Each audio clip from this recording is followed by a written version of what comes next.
আমি আমার বাচ্চা তখন ছোট, একদিন একটা ফার্মের মুরগি কিনেছিলাম বাচ্চাকে খাওয়ানোর জন্য, আজ থেকে 20 বছর আগে।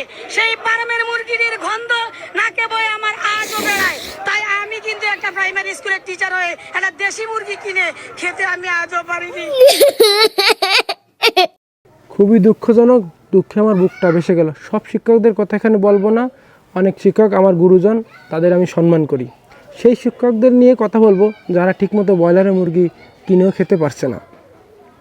বন্ধুরা, আপনারা অনেকে জানেন আমি একজন অঙ্গীভূত আনসার সদস্য। আমরা সপ্তাহে 2 দিন মুরগি ও 1 দিন গরু গোশত খেয়ে থাকি আলহামদুলিল্লাহ। তাই মন্ত্রণালয়ের দৃষ্টি আকর্ষণ করছি যে সমস্ত শিক্ষকরা শিক্ষকতা বেতন পেয়ে ঠিকমতো ব্রয়লারের মুরগি খেতে পারে না, তাদেরকে আমাদের অঙ্গীভূত আনসারে পাঠাই দেন। আর অঙ্গীভূত আনসার যারা গ্র্যাজুয়েশন কমপ্লিট করেছে তারা আবার শিক্ষকতায় চলে যাক। বলেন কি? সুতরাং আমরা যারা গোশ খেতে খেতে এখন আর খেতে মন চায় না, তারা ওইখানে যে গোশ না খেয়ে থাকি, আর যে সমস্ত শিক্ষকরা গোশ না খেতে খেতে খুব মনে কষ্ট জমেছে যাদের, তাদেরকে আমাদের ওইখানে পাঠাই দিন। নিঃসন্দেহে তুই ঠিক কথা বলেছিস।